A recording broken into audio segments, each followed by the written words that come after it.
Hello guys, ಎಲ್ಲರಿಗೂ ನಮಸ್ಕಾರ. ನಾನು ನಿಮ್ಮ ಪ್ರೀತಿಯ ಗಜೇಂದ್ರ ಎನ್ವಿ ಆಕ್ಟರ್. ನಾನು ಈ ವಿಡಿಯೋ ಮಾಡ್ತಿರೋ ಮುಖ್ಯ ಉದ್ದೇಶ ಅಂದರೆ ಫ್ರೆಂಡ್ಶಿಪ್ ವಿಡಿಯೋ ಆಗಿ. ಯಾರು ಈ ವಿಡಿಯೋನ ಸ್ಕಿಪ್ ಮಾಡ್ದಲ್ಲಿ ಕೊನೆವರೆಗೂ ನೋಡಿ. ನಿಮ್ಗೆ ಏನು ಅನ್ಸುತ್ತೆ ಅಂತ ಕಮೆಂಟ್ ಮಾಡಿ. ಇವಾಗ ವಿಡಿಯೋ ಸ್ಟಾರ್ಟ್ ಮಾಡ್ತಿದ್ದೀನಿ, ನೋಡಿ ಕೊನೆವರೆಗೂ ನೋಡಿ. ಹಾಗೆ ಕೊನೆಯಲ್ಲಿ ನಮ್ಮ ಮಾಮನ ಫೋಟೋ ಹಾಕಿರ್ತೀನಿ, ಅದನ್ನು ನೋಡಿ. ನಮ್ಮ ಮಾಮ ಯಾರಿಗಾರು ಗೊತ್ತಿದ್ರೆ ಅವರು ನನಗೆ ಕಮೆಂಟ್ ಮಾಡಿ ತಿಳಿಸಿ ಅವ್ರ ಬಗ್ಗೆ. ಹೆಲೋ, ಎಲ್ರಿಗೂ ನಮಸ್ಕಾರ. ಎಲ್ಲರೂ ಹೇಗಿದ್ದೀರಾ ಗಾಯ್ಸ್? ಚೆನ್ನಾಗಿದ್ದೀರಾ? ನಾನು ಚೆನ್ನಾಗಿದ್ದೀನಿ. ನಾನು ನಿಮ್ಮ ಪ್ರೀತಿಯ ಗಜೇಂದ್ರ ಎನ್ವಿ ಆಕ್ಟರ್. ಇವತ್ತು ನಮ್ಮ ಮನೇಲಿ ಏನಪ್ಪ ವಿಶೇಷ ಅಂದ್ರೆ ಮಹಾಲಯ ಅಮಾವಾಸ್ಯೆ. ವರ್ಷಕ್ಕೊಂದೇ ಸಲ ಈ ಹಬ್ಬ ಬರೋದು. ಯಾರ ಮನೇಲಿ ಯಾವ ತರ ಮಾಡ್ತಾರೋ ಗೊತ್ತಿಲ್ಲ. ನಮ್ಮ ಮನೇಲಿ ಮಾತ್ರ ಮಸ್ತ್ ಮಾಡ್ತೀವಿ, ಸೈಕಾಗಿ ಮಾಡ್ತೀವಿ ಹಬ್ಬನ. ಯಾವ ತರ ಅಂದ್ರೆ ವಿಧ ವಿಧವಾದ ಬಟ್ಟೆ ಅಡುಗೆಗಳೆಲ್ಲ ಮಾಡಿ ಹಿರಿಯರಿಗೆಲ್ಲರಿಗೂ ಅದೆಲ್ಲ ಇಡ್ತೀವಿ, ಎಡೆ ಇಡ್ತೀವಿ. ವರ್ಷಕ್ಕೊಂದೇ ಸಲ ಅಂತೆ. ಆ ಹಬ್ಬದ ದಿನನೇ ಸ್ವರ್ಗದ ಬಾಗಿಲು ತೆಗೆಯೋದು. ಹಂಗಾಗಿ ಈ ಹಬ್ಬನ ಮಾಡ್ತಿದ್ವಿ. ನಾವು ಪೂಜೆ ಮಾಡೋರಾಗಿ ಪೂಜೆ ಮಾಡ್ತೀವಿ, ಲಾಸ್ಟಿಗೆ ನಾವೇ ತಿಂತೀವಿ ಆ ಊಟನ. ಅವ್ರ ಹೆಸರು ಹೇಳ್ತೀವಿ, ನಾವು ಊಟ ಮಾಡ್ತೀವಿ ಅಷ್ಟೇ. ಅದ್ರಲ್ಲೇನೂ ಇದಿಲ್ಲ. ನಂಗೆ ದುಃಖದ ವಿಷಯ ಅಂದ್ರೆ ನಮ್ಮ ಮಾಮ ಸತ್ತಿದ್ದು ಗಾಯ್ಸ್. ಏನಂದ್ರೆ ಗಾಡಿ ವಿಷಯಕ್ಕೆ ನಮ್ಮ ಮಾಮ ಸತ್ತಿದ್ದು ಗಾಯ್ಸ್. ಲೈಕ್ ಫ್ರೆಂಡ್ಸೇನೆ ಜಗಳ ಹೊಡ್ಕೊಂಡು ಆ ಥರ ಮಾಡಿರೋದು ಗಾಯ್ಸ್.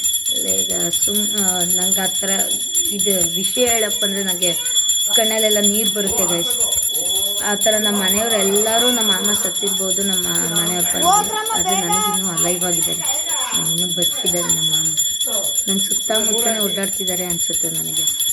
ನಮ್ಮ ಮಾಮ ಏನಾದ್ರು ಎದುರುಗಡೆ ಬಂದ್ರೆ ಸಾಕು ಗೈಸ್, ಎಲ್ಲರೂ ಮಾಮನ್ ಯಾರ್ಯಾರು ನೋಡ್ತಿದ್ರು ಅವರೆಲ್ಲರೂ 10 ಮೀಟರ್ ದೂರದಿಂದ ನಿಂತ್ಕೋತಿದ್ರು. ನಮ್ಮ ಮಾಮನ್ ಒಂದೇ ಒಂದು ಗಾಡಿ ಸೌಂಡ್ ಕೇಳಿಸ್ಕೊಂಡಿದ್ರೆ ಸಾಕು ಗೈಸ್, ಎಲ್ಲರೂ ಎಲ್ಲೇ ಜಗಳಾಡ್ತಿರ್ಲಿ ನಮ್ಮ ಮಾಮ ಹೋಗಿ ಒಂದು ಮಾತು ಹೇಳಿದ್ರೆ ಸಾಕು ಗೈಸ್, ಕಟ್ ಅಂತ ಜಗಳ ನಿಲ್ಲಿಸ್ತಿದ್ರು. ಎಲ್ಲರೂ ರಾಜಿ ಆಗ್ತಿದ್ರು ಗೈಸ್. ನಂಗೆ ದುಃಖದ ವಿಷಯ ಅಂದರೆ ನಮ್ಮ ಮಾಮ ಸತ್ತಿದ್ದು. ನಂಗೆ ಅದಿನ್ನೂ ಅರ್ಗಿಸ್ಕೊಳಕ್ಕೆ ಆಗ್ತಿಲ್ಲ. ಆ ನೆನಪಲ್ಲಿ ಇನ್ನೂ ಪೂಜೆ ಮಾಡ್ತಿದ್ದೀವಿ. ಅದಿನ್ನೂ ಇಲ್ಲೆಲ್ಲ ಹೋಗಿ ನಿಲ್ಲುತ್ತೆ ನೋಡ್ಬೇಕು. ಅದೇ ದೇವ್ರಿದಾನೆ ಅಂದರೆ ಇದೇ ಸಾಕ್ಷಿ. ನಮ್ಮ ಮಾಮ ಸತ್ತಿದ್ದು 2020 ನಮ್ಮ ಮಾಮನ ಸಾಯಿಸ್ತಾನಿದ್ನಲ್ಲ, ಅವನು ಈಗ ಒನ್ ಇಯರ್ ಬ್ಯಾಕಲ್ಲಿ ಅವನು ಸತ್ತೋದ. ಇದೇ ಅಲ್ವಾ ಗೈಸ್ ಹೇಳೋದು ಕರ್ಮ ರಿಟರ್ನ್ಸ್ ಅಂತ. ನಮ್ಮ ಮಾಮ ಕೊಡ್ತಿರೋ ಪ್ರೀತಿ ನಮ್ಮ ಅಮ್ಮನೂ ಕೊಡೋಕ್ಕಾಗೋದಿಲ್ಲ, ಅಷ್ಟು ಕೇರ್ ಮಾಡ್ತಿದ್ರು. ನಮ್ಮ ಮಾಮನ ಫೋಟೋನ ಲಾಸ್ಟಿಗೆ ಹಾಕಿದ್ದೀನಿ ನೋಡಿ. ನಮ್ಮ ಮಾಮ ನಿಮ್ಗೆ ಯಾರಿಗಾರು ಗೊತ್ತಿದ್ರೆ ಕಮೆಂಟ್ ಮಾಡಿಬಿಟ್ಟು ತಿಳಿಸಿ. ನಮ್ಮ ಮಾಮ ಯಾರಿಗಾರು ಗೊತ್ತಿದ್ರೆ ನಿಮಗೆ. ನಮ್ಮ ಅಮ್ಮನಮ್ಮ ಇನ್ನೊಂದು ವಿಷಯ ಏನಂದರೆ ನಮ್ಮ ಅಮ್ಮನಮ್ಮ ಇದ್ದಾರಲ್ಲ, ನಮ್ಮ ಅಜ್ಜಿ, ಅವರ ಅಪ್ಪಂಗೂ ಇಲ್ಲೇ ಎಡೆ ಹಾಕೋದು. ಹಂಗಂದ್ರೆ ನಮ್ಮ ಮುತ್ತಾತಂಗೆ, ನಮ್ಮ ತಾತ ಇದ್ದಾರಲ್ಲ ಅವ್ರಿಗೂ, ಅವ್ರ ಅಪ್ಪ ಅಮ್ಮಂಗೂ ಇಲ್ಲೇನೆ ನಾವು ಎಡೆ ಹಾಕೋದು. ಈ ವಿಡಿಯೋ ನೋಡ್ತಿರೋರು ಎಲ್ಲರೂ ನೀವು ಯಾವ ಥರ ಮಾಡ್ತೀರಾ ಹಬ್ಬನ ನನಗೂ ತಿಳಿಸಿ. ನಾನೇನಾದರೂ ಮಿಸ್ಟೇಕಾಗಿ ಮಾತಾಡಿದರೆ ಕಮೆಂಟಲ್ಲಿ ಹಾಕಿ. ಹಂಗಂತ ಕಮೆಂಟಲ್ಲಿ ಹಾಕಿ ಅಂತ ಹೇಳಿದ ತಕ್ಷಣ ಬ್ಯಾಡ್ ಕಮೆಂಟ್ ಎಲ್ಲ ಮಾಡೋಕ್ಕೆ ಹೋಗ್ಬೇಡಿ ಗೈಸ್. ನಾನು ಯಾಕೆ ಈ ಥರ ಹೇಳ್ತಿದ್ದೀನಿ ಅಂದರೆ, ಯಾರು ಫ್ರೆಂಡ್ಸ್ ಜೊತೆ ಹೋಗ್ಬೇಡಿ. ಈಗ ಫ್ರೆಂಡ್ಸ್ ಮನೆಯವ್ರನ್ನೇ ನೀವು ದೂರ ಮಾಡ್ತೀರಾ. ಮನೆಯವ್ರ ಜೊತೆ ಟೈಮ್ ಸ್ಪೆಂಡ್ ಮಾಡಿ. ನಾನಿನ್ನೂ 8th ಸ್ಟ್ಯಾಂಡರ್ಡು ಗೈಸ್. ನಾನು ಏನಕ್ಕೆ ಈ ಥರ ಫೀಲಿಂಗ್ಸಲ್ಲಿ ಮಾತಾಡ್ತಿದ್ದೀನಿ ಅಂದರೆ, ನನಗೂ ಇದರಲ್ಲಿ ಅನುಭವ ಆಗಿದೆ ನಮ್ಮ ಮಾಮ ಸತ್ತಾಗಿಂದ. ಹಾಗಾಗಿ ಈ ಥರ ಮಾತಾಡ್ತಿದ್ದೀನಿ. ಯಾರು ಏನೋ ತಪ್ಪಾಗಿ ತಿಳ್ಕೊಬೇಡಿ. ನೋಡಿ ಗೈಸ್, ಇವರೇ ನಮ್ಮಮ್ಮ, ಇವರೇ ನಮ್ಮ ಅಜ್ಜಿ, ಇವರೇ ನಮ್ಮ ಮುತ್ತಜ್ಜಿ, ಇವರೇ ನಮ್ಮ ತಾತ, ನನ್ನ ತಂಗಿ, ಎಲ್ಲರೂ ಇದ್ದಾರೆ. ಹಾಗಾಗಿ ನಮ್ಮ ರಿಲಿಜಿಯನ್ಸ್ ಕೂಡ ಬಂದಿದ್ದಾರೆ, ನೈಬರ್ಸ್ ಎಲ್ಲ ಬಂದಿದ್ದಾರೆ. ನಮ್ಮದು ತುಂಬು ಕುಟುಂಬ. ಯಾರಿಗೆ ಏನು ಅದೃಷ್ಟ ಇರುತ್ತೋ ಗೊತ್ತಿಲ್ಲ, ನನಗೆ ಮಾತ್ರ ಅದೃಷ್ಟ ಅಂದರೆ ನಮ್ಮ ಮುತ್ತಜ್ಜಿ ಇದ್ದಾರೆ, ನಮ್ಮ ಮುತ್ತಾತನೂ ಇದ್ದಾರೆ. ನೋಡಿದ್ದೀನಿ, ಅವ್ರ ಜೊತೆನೂ ಆಟಾಡಿದ್ದೀನಿ, ಅವ್ರ ಮಗಳಲ್ಲೆಲ್ಲ ಮಲಗಿದ್ದೀನಿ. ಅದು ನಾನು ಲೈಫಲ್ಲಿ ಮರೆಯೋಕ್ಕಾಗ್ದಿಲ್ದಿರೋ ಕ್ಷಣಗಳು. ಒಬ್ಬೊಬ್ಬರಿಗೆ ಅಪ್ಪ ಅಮ್ಮಂದಿರೇ ಇರಲ್ಲ. ನನಗೆಂಥ ಅದೃಷ್ಟ ನೋಡಿ, ಮುತ್ತಜ್ಜಿ ಮುತ್ತಾತ ಎಲ್ಲ ಇರುತ್ತೆ. ನನಗೆಷ್ಟು ಅದೃಷ್ಟ ಅಲ್ವಾ ನನಗೆ. ಯಾರು ಈ ವಿಡಿಯೋನ ಸ್ಕಿಪ್ ಮಾಡ್ದಲೆ ಕೊನೆವರೆಗೂ ನೋಡಿ. ಹಾಗೆ ಅವಾಗಲೇ ಹೇಳ್ದಂಗೆ ನಮ್ಮ ಮಾಮನ ಫೋಟೋ ಲಾಸ್ಟಲ್ಲೇ ಹಾಕಿರ್ತೀನಿ, ಅದಕ್ಕಾದ್ರು ನೋಡಿ ವಿಡಿಯೋನ. ಯಾರು ಸ್ಕಿಪ್ ಮಾಡಬೇಡಿ. ನಾನು ಆಗಲೇ ಹೇಳ್ದಂಗೆ ನಮ್ಮ ಮಾಮ ಡೆತ್ ಆಗಿದ್ದ ವಿಷಯನ ನಾನು ಹಾಕ್ಬೋದಿತ್ತು ಯೂಟ್ಯೂಬಲ್ಲಿ. ಅದೇ ಥರ ಮಾಡಿದರೆ ಜನಗಳೆಲ್ಲ ನೋಡ್ತಾರೆ. ಬಟ್ ನನಗದು ಆಗೋದಿಲ್ಲ. ನಾನು ಯೂಟ್ಯೂಬ್ ಓಪನ್ ಮಾಡಿದಾಗ ಫಸ್ಟಲ್ಲೇ ನಮ್ಮ ಮಾಮನ ಬಂದಾಗ ನನಗೆ ಒಂಥರ ಅಳು ಬಂದ್ಬಿಡುತ್ತೆ, ದುಃಖ ಆಗುತ್ತೆ ಗೈಸ್. ಅದಕ್ಕೆ ಹಾಕೋದಿಲ್ಲ. ಯಾಕೆ ನಿಮ್ಮ ಮಾಮ ಡೆತ್ ಆಗಿದ್ದ ವಿಡಿಯೋನ ಅಂತ ನನಗೆ ಕಮೆಂಟ್ ಮಾಡಿದರೆ ನಿಮ್ಮ ನಂಬರು ಅದರಲ್ಲಿ ಕಳಿಸಿ, ನಾನು ನಿಮಗೆ DM ಮಾಡ್ತೀನಿ, ಅದನ್ನ ವಾಟ್ಸಪ್ ಮೆಸೇಜ್ ಮಾಡ್ತೀನಿ. ಯಾರೋ ಈ ವಿಡಿಯೋನ ಸ್ಕಿಪ್ ಮಾಡ್ದಲೇ ನೋಡಿ ಯಾವ ಥರ ಇದೆ ಅಂತ ಕಮೆಂಟ್ ಬಾಕ್ಸಲ್ಲಿ ಹಾಕಿ. ಈಗ ಅದು ನಮ್ಮ ಮನೇಲಿ ಫ್ಯಾಮಿಲಿಲಿ ಎಲ್ಲರೂ ನಮ್ಮ ಮಾಮ ಇಲ್ಲ ಅನ್ನೋ ಕೊರಗೆ ನನಗೆ ಬರ್ದಿರೋ ಥರ ನೋಡ್ಕೊತಿದ್ದಾರೆ. ನಮ್ಮ ಮಾಮನ ಸ್ಥಾನ ನಮ್ಮ ಅಜ್ಜಿ ತೊಗೊಂತಿದ್ದಾರೆ. ಅವ್ರಿಗೆ ಎಷ್ಟು ಧನ್ಯವಾದಗಳು ಹೇಳಿದ್ರು ನನಗೆ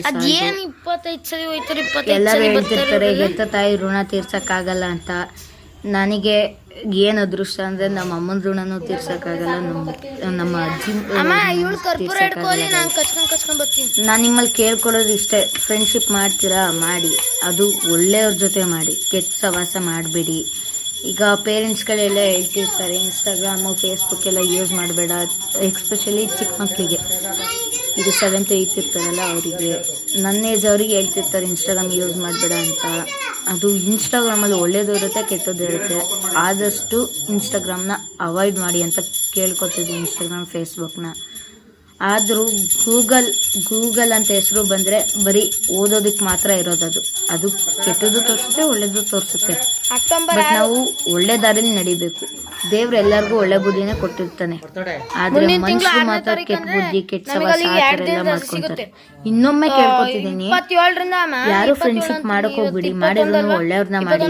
ನೀವು ಯಾರನ್ನ ಅತಿಯಾಗಿ ನಂಬಿರ್ತೀರಾ ಅವರೇನೆ ಲಾಸ್ಟಿಗೆ ಬೆನ್ನಿಗೆ ಚೂರೆ ಹಾಕೋದು. ಈಗ ನಮ್ಮ ಮಾಮನ್ ಕೇಸಲ್ಲೂ ಹಂಗೆ ಆಗಿರೋದು. ಯಾರು ಆ ಥರ ಫ್ರೆಂಡ್ಶಿಪ್ ನ ಮಾಡಕ್ ಹೋಗ್ಬೇಡಿ. ಯಾರ ಮನೇಲಿ ಬೆಸ್ಟ್ ಫ್ರೆಂಡ್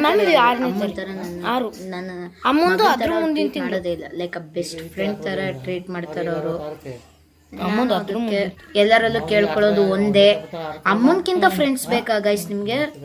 ಅಮ್ಮನೇ ದೇವ್ರು ಅಂದ್ಮೇಲೆ ಅಮ್ಮನ್ಕಿಂತ ಫ್ರೆಂಡ್ಸ್ ಬೇಕಾ ಗೈಸ್? ಯಾರು ಕೆಟ್ಟ ಸವಾಸ ಹಿಡಿಬೇಡಿ, ಯಾರು ಕೆಟ್ಟ ನುಡಿ ಕೆಟ್ಟ ಮಾತು ಯಾರು ಆಡಕ್ ಹೋಗ್ಬೇಡಿ ಗೈಸ್.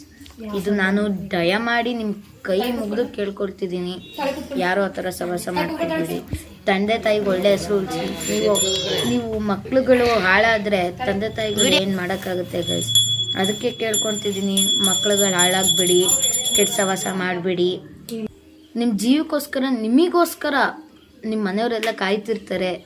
ಅವರು ನಿಮಗೋಸ್ಕರ ಅಷ್ಟೊಂದೆಲ್ಲ ಕೊಡಿಸ್ತಾರೆ ಅಂದರೆ ನೀವು ಅವರಿಗೆ ಬೆಲೆ ಕಟ್ಟೋಕ್ಕಾಗೋದಿಲ್ಲ. ಅವರು ನಿಮ್ಮ ಜೀವನ ಚೆನ್ನಾಗಿರಲಿ ಅಂತಲೇ ಅಲ್ವಾ ಹೇಳೋದು. ನೀವು ಆ ಥರ ಯಾರು ಸವಾಸನ ಮಾಡೋಕ್ಕೆ ಹೋಗ್ಬಿಡಿ ಗೈಸ್. ಯಾರು ಆ ಥರ ತಿಳ್ಕೊಳಕ್ಕೆ ಹೋಗ್ಬಿಡಿ. ಈಗ ಚಿಕ್ಕ ಮಗುನಲ್ಲಿ ಈ ಥರ ಮಾತಾಡ್ತಿದ್ದಾನೆ, ಅವ್ನು ದೊಡ್ಡವನಾದ್ಮೇಲೆ ಅದೇ ಥರ ಮಾಡ್ತಾನೆ ಅಂತ ನೀವು ಯಾರು ಏನೂ ಅಂದ್ಕೊಳಕ್ಕೆ ಹೋಗ್ಬೇಡಿ. ನನಗೂ ಗೊತ್ತು, ಮನೆ ಕಷ್ಟ ಎಲ್ಲ ನನಗೆ ಗೊತ್ತು. ಹಂಗಾಗಿ ನಾನು ಈ ವಿಡಿಯೋ ಮಾಡ್ತೀನಿ. ದಯಮಾಡಿ ನಿಮ್ಮ ಕೈ ಮುಗಿದು ಇನ್ನೊಂದ್ಸಲಿ ಕೇಳ್ಕೊಡ್ತಿದ್ದೀನಿ, ಯಾರು ಆ ಥರ ಮಾಡೋಕ್ಕೆ ಹೋಗ್ಬೇಡಿ. ಯಾರು ಅಪ್ಪ ಅಮ್ಮಂಗೆ ಮೋಸ ಮಾಡೋಕ್ಕೆ ಹೋಗ್ಬೇಡಿ. ನೀವು ಲವ್ ಅಂತ ಹೋಗ್ತೀರಾ, ಮನೆಯವರೆಲ್ಲರನ್ನೂ ಬಿಟ್ಟಾಕ್ತೀರಾ. ನೀವು ಬರೀ ದುಡ್ಡಿಂದೇ ಹೋಗ್ತೀರಾ, ದುಡ್ಡಿಂದೇ ಹೋಗ್ಬೇಡಿ, ಮನೆಯವರಿಂದೇ ಹೋಗಿ. ಮನೆಯವ್ರ ತಾಯಿ ಪಾದ ಮುಟ್ಬಿಟ್ಟು ಯಾವ್ದಾದ್ರು ಕೆಲ್ಸಕ್ಕೆ ಹೋದರೆ ಆ ಕೆಲಸ ಸಕ್ಸಸ್ ಆಗೇ ಆಗುತ್ತೆ. ಅದು ನನ್ನ ಅನಿಸಿಕೆ, ನಾನು ಹೇಳ್ತಿದ್ದೀನಿ. ನಿಮ್ಮ ಅನಿಸಿಕೆ ಯಾವ ಥರ ಇದೆ ಕಮೆಂಟ್ ಮಾಡಿ. ತಾಯಿ ಪಾದದಲ್ಲಿ ಅದೆಷ್ಟೋ ಮುಕ್ಕೋಟಿ ದೇವರುಗಳಿರ್ತಾರಂತೆ, ಅವ್ರ ಕಾಲಿಗೆ ಬಿದ್ದರೆ ಪಾಪಗಳೆಲ್ಲ ಪರಿಹಾರ ಆಗ್ತಾವಂತೆ.